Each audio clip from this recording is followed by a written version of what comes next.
Let me ask you a serious question. Do you really think that you need something like a really good professional camera to make good videos? Or can you just use something like your phone that sits in your pocket and make good quality content with that? This is something that I find a lot of people get into and kind of get lost when they're first starting off, and it's something that happened to me when I actually started off, where I started off and I got some views and I got super excited about it, and I went and spent a bunch of money on equipment, and my views didn't go up from there a lot, and I was like, wait, why did I spend all this money for? Why is my views not going through the roof when I'm creating really quality content? Phones today can record really good quality footage. If you don't believe me, just go on YouTube and search up short films shot on iPhone or an Android, and you'll see a huge list of films that look absolutely amazing that were shot strictly on a phone.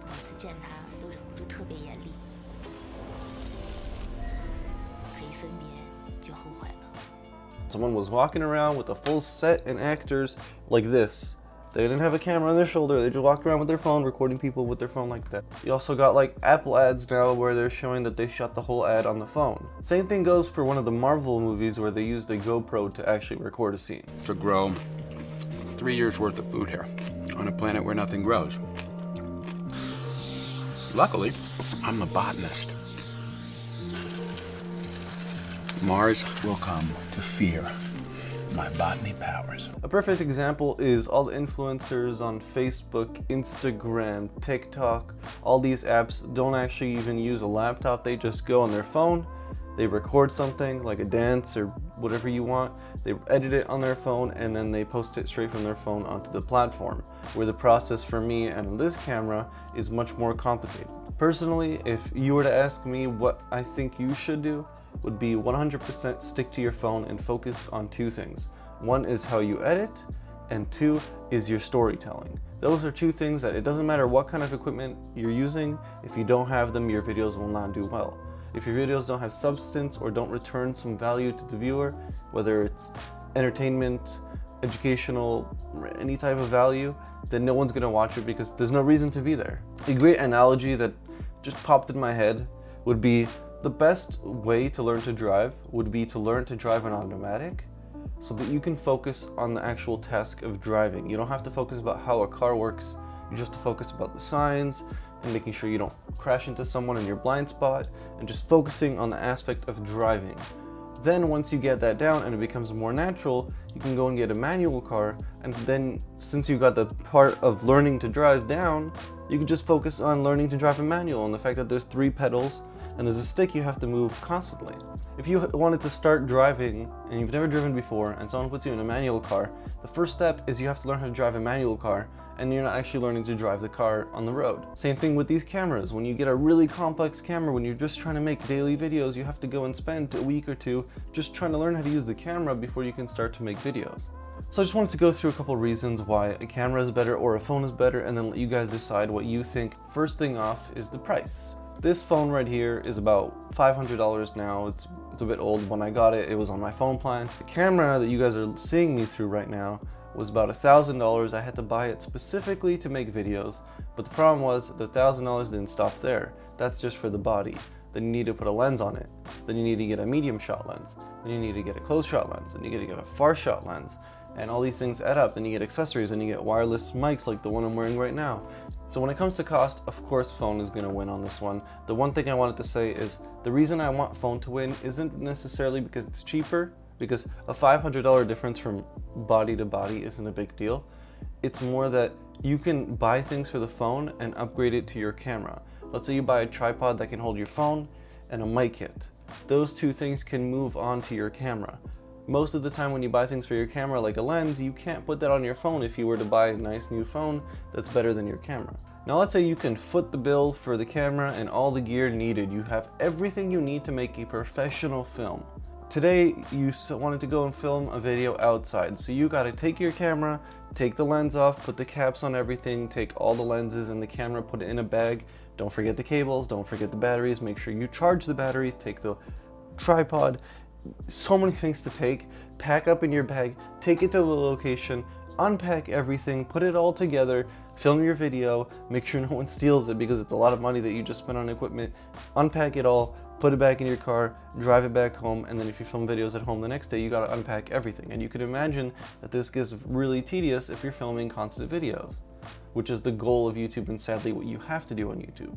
Here's what the process of recording with a phone looks like. You take your phone, put it in your pocket, drive to the location, pull it out of your pocket, record your video, put it back in your pocket, and you can leave, and you're good to go, and you just recorded everything. It's saved on your phone. You can edit it on your phone if you want to, or you can bring it home, put it on your computer, and since it's very light footage, edit it straight onto your computer. Now, I feel like I'm pushing phones down your throat and telling you not to buy cameras, and that's not what I'm saying, because of course there's going to be a trade-off. The reason these phones are not being used for professional films is because of the sensor size and just the camera overall.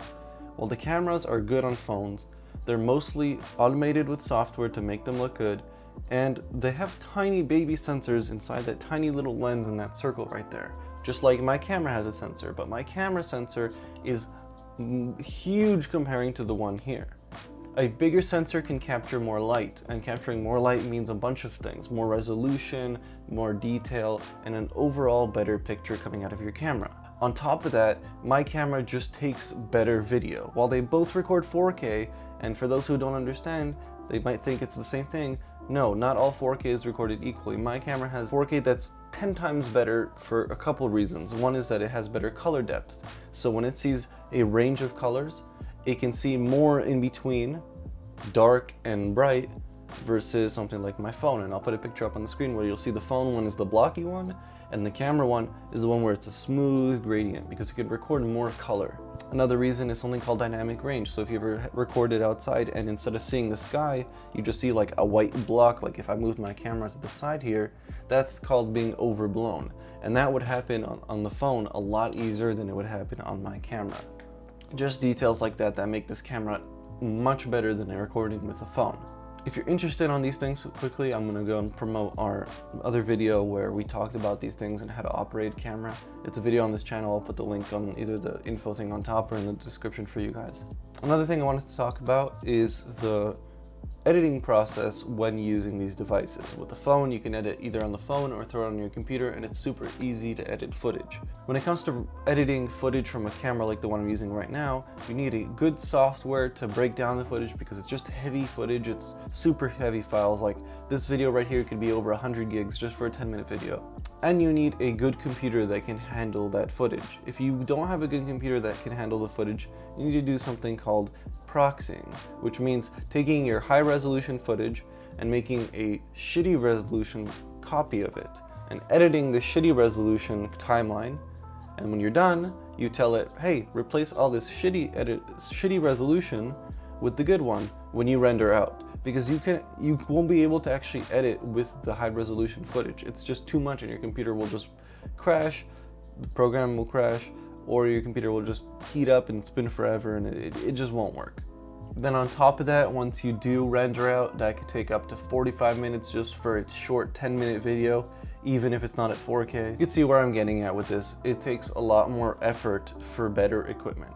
So the more equipment you add into your studio, the more things you add, the more mics, the more lights, the more everything, it's the more work and the more time it's going to take you to create videos. And we see that with YouTube channels that said, okay, this year we're going to upgrade our quality. Like Linus Tech Tips, look at where he started to look where he's at now. He's got a team of like 8 people so that they can create daily content, but not just daily content, daily high quality content. They're using very big cameras and very big footage, so he needs a full team of people all with insane computers just to get those daily videos out. So we went over cost, portability, camera quality, and the process of using one of these cameras. And all this was to drive to the point that you don't need an expensive big camera when you're starting off, when you're still in your early days creating YouTube. At one point, you can make that decision to move on just like you would start learning on an automatic car, and when you feel comfortable with the road and you see that the car is going and you're doing well, that's when you can go and get a manual car and upgrade yourself. I hope you guys enjoyed this video. It's a bit more of a rant style just because it's 9 in the morning and I just wanted to talk about this because it's something that I fell into when I first started off about 1.5 years ago. Very luckily, I had a computer built already because I was doing work from home, so I was very lucky for that, because if not, I can't imagine the feeling of buying a super expensive camera and a bunch of gear, recording a video, throwing it on my computer, and then realizing, crap, I can't edit any of this. I really appreciate you guys being here, and if there's anything you want to see or anything you want to learn, put the question in the comments and we'll make a video maybe answering your questions, or a video just about your question. If you enjoyed and it helped you out, please do give us a like, maybe subscribe to the channel if you want to see more. The stream highlights are still going to be going. I'm just popping in here once in a while, and we'll see you in the next one.